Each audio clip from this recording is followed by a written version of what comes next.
BBC news আন্তর্জাতিক সংবাদে আপনাকে স্বাগতম। শুরুতেই সংবাদ শিরোনাম, এরপর বিস্তারিত। গোপন ড্রোন ঘাঁটির ভিডিও প্রকাশ করল ইরান। কুয়েতের মার্কিন দূতাবাসে ইরানের মিসাইল হামলা। দক্ষিণ ইরানে যুক্তরাষ্ট্র ইসরায়েলের হামলায় নিহত ৩৫। যুক্তরাষ্ট্র ইসরায়েলের হামলায় নিহত ইরানের শীর্ষ নেতৃবৃন্দ। কারা ছিলেন তারা? দর্শক, এতক্ষণ শুনছিলেন সংবাদ শিরোনাম, এখন বিস্তারিত। গোপন ড্রোন ঘাঁটির ভিডিও প্রকাশ করল ইরান। ভূগর্ভস্থ সুড়ঙ্গে নির্মিত হাজারো ড্রোনের ভিডিও প্রকাশ করেছে ইরান। দেশটির রাষ্ট্রীয় সংবাদ সংস্থা ফার্স নিউজ এজেন্সির দেওয়া ভিডিওতে দেখা যায় হাজারো ড্রোন সারিবদ্ধভাবে সাজানো আছে। তবে কোনো নির্দিষ্ট বিস্তারিত তথ্য, যেমন ভিডিওর সময়, অবস্থান বা ড্রোনের ধরন, পাওয়া যায়নি। এটি সাম্প্রতিক উত্তেজনার মধ্যেই প্রকাশ করা হয়েছে বলে ধারণা করা হচ্ছে। ওই ভিডিও নিয়ে প্রতিবেদন প্রকাশ করেছে মার্কিন গণমাধ্যম CNN। তারা বলছে, এই ড্রোনগুলোই মধ্যপ্রাচ্যে থাকা আমেরিকার ঘাঁটি ও ইসরায়েলে হামলা চালাতে ব্যবহার করা হয়। তবে ভিডিওতে দেখানো ড্রোন সম্পর্কে তারা কিছু বলেনি। ফার্স নিউজের ভিডিওতে দেখা যায় ড্রোনগুলোর রকেট লঞ্চারগুলোর ওপর স্থাপিত এবং সুড়ঙ্গের দেওয়ালে ইরানের পতাকা ও প্রয়াত সর্বোচ্চ নেতা আয়াতুল্লাহ আলী খামেনির ছবি। কুয়েতের মার্কিন দূতাবাসে ইরানের মিসাইল হামলা। কুয়েতের মার্কিন দূতাবাস ও এর আশেপাশের এলাকায় আগুনের ধোঁয়া উঠতে দেখা গেছে। বিষয়টি জানিয়েছে সংবাদ সংস্থা রয়টার্স এবং AFP। সেখানে ফায়ার ফাইটার্স এবং অ্যাম্বুলেন্সও আছে বলে জানা গেছে। ধোঁয়া দেখা যাওয়ার পরই বার্তা দিয়েছে যুক্তরাষ্ট্র। দূতাবাসে কাউকে না যেতে সতর্ক বার্তা দিয়েছে। একই সাথে বাসায় আশ্রয় নিতে অনুরোধ করেছে।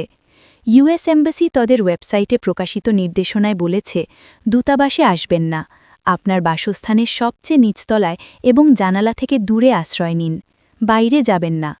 একই সাথে কুয়েটে অবস্থানরত মার্কিন নাগরিকদের যেখানেই আছেন সেখানেই আশ্রয় নিতে, হামলার ক্ষেত্রে নিরাপত্তা পরিকল্পনা পর্যালোচনা করতে এবং সম্ভাব্য অতিরিক্ত হামলার আশঙ্কায় সতর্ক থাকতে বলা হয়েছে। বিবৃতিতে আরও জানানো হয়েছে, দূতাবাসের কর্মীরাও বর্তমানে নিজ নিজ স্থানে আশ্রয় নিয়েছেন। দক্ষিণ ইরানে যুক্তরাষ্ট্র ইসরায়েলের হামলায় নিহত ৩৫। ইরানের দক্ষিণাঞ্চলের ফার্স প্রদেশে মার্কিন ও ইসরায়েলি হামলায় কমপক্ষে ৩৫ জন নিহত। দেশটির স্থানীয় কর্মকর্তাদের বরাতে সোমবার ২ মার্চ ইরানের মেহর নিউজ এজেন্সি এ তথ্য জানিয়েছে। এর আগে বিভিন্ন প্রতিবেদনে আরও বেশি হতাহতের খবর উঠে এসেছে। বিশেষ করে দক্ষিণ ইরানের মিনাব শহরের একটি স্কুলে বিমান হামলায় শতাধিক মানুষ নিহত হওয়ার কথাও বলা হয়েছে। দেশটির আরেক সংবাদ সংস্থা তাসনিম রাষ্ট্র পরিচালিত শহীদ ফাউন্ডেশনের প্রধান ইব্রাহিম বায়ানির বরাত দিয়ে জানিয়েছে, যুক্তরাষ্ট্র ও ইসরায়েলের হামলায় ফার্স প্রদেশে ৩৫ জন নিহত হয়েছেন। তিনি বলেন, আজও অর্থাৎ সোমবার শত্রুদের বিমান হামলা অব্যাহত থাকায় এই সংখ্যা আরও বাড়তে পারে। প্রসঙ্গত, শনিবার ২৮ ফেব্রুয়ারি ইরানের বিভিন্ন স্থাপনা ও সামরিক ঘাঁটিতে যুক্তরাষ্ট্র ও ইসরায়েলের হামলার পর উত্তপ্ত হয়ে উঠেছেন মধ্যপ্রাচ্যের পরিস্থিতি। এর জবাবে ইরান তেল আবিব এবং অঞ্চল জুড়ে মার্কিন সামরিক ঘাঁটিগুলো লক্ষ্য করে ক্ষেপণাস্ত্র ও সশস্ত্র ড্রোন হামলা চালায়। ইরানের সর্বোচ্চ নেতা আয়াতুল্লাহ আলী খামেনি প্রথম দিনেই তেহরানের কেন্দ্রস্থলে একটি কম্পাউন্ডে ক্ষেপণাস্ত্রের আঘাতে নিহত হন। যুক্তরাষ্ট্রের সাবেক প্রেসিডেন্ট ডোনাল্ড ট্রাম্প নিজের সামাজিক যোগাযোগ মাধ্যম ট্রুথ সোশ্যালে দাবি করেন, খামেনির মৃত্যু ছিল মাসের পর মাসের গোয়েন্দা পরিকল্পনার ফল। গত ৭২ ঘণ্টায় উভয় পক্ষের হামলার মাত্রা ও তীব্রতা বেড়েছে, যার ফলে সংশ্লিষ্ট দেশগুলোর সাধারণ মানুষের জীবনে ব্যাপক বিঘ্ন ঘটেছে।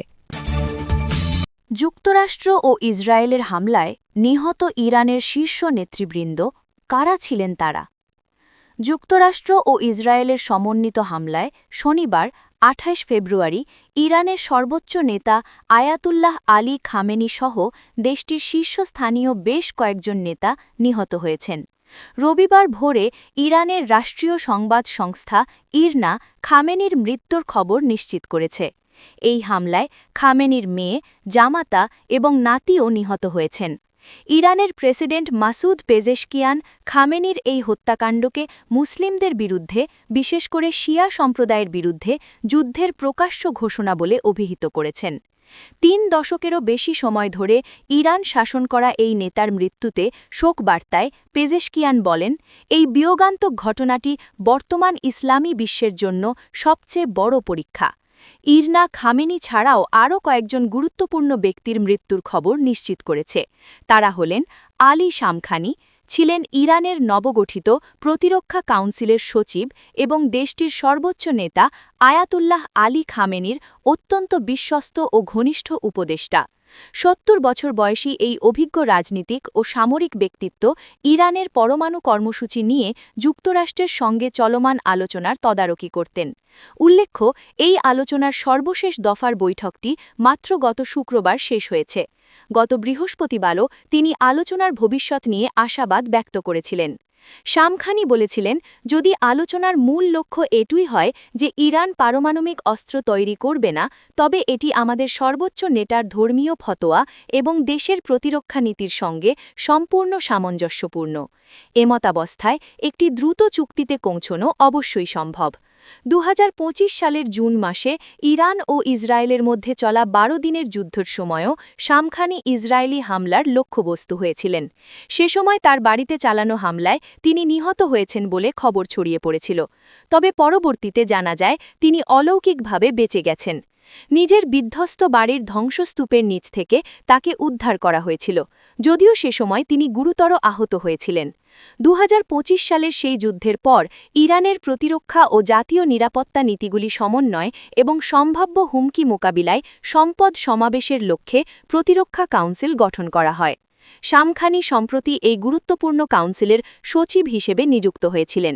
এর আগে তিনি টানা 1 দশক 2023 সাল পর্যন্ত ইরানের সুপ্রিম ন্যাশনাল সিকিউরিটি কাউন্সিলের প্রধান হিসেবে দায়িত্ব পালন করেন। 1979 সালের ইসলামী বিপ্লবের পর দেশটির ইতিহাসে সবচেয়ে দীর্ঘ সময় নিরাপত্তা প্রধান হিসেবে দায়িত্ব পালনের তালিকায় তার অবস্থান দ্বিতীয়। প্রথম অবস্থানে রয়েছেন সাবেক প্রেসিডেন্ট হাসান রুহানি, যিনি প্রায় 16 বছর এই দায়িত্বে ছিলেন।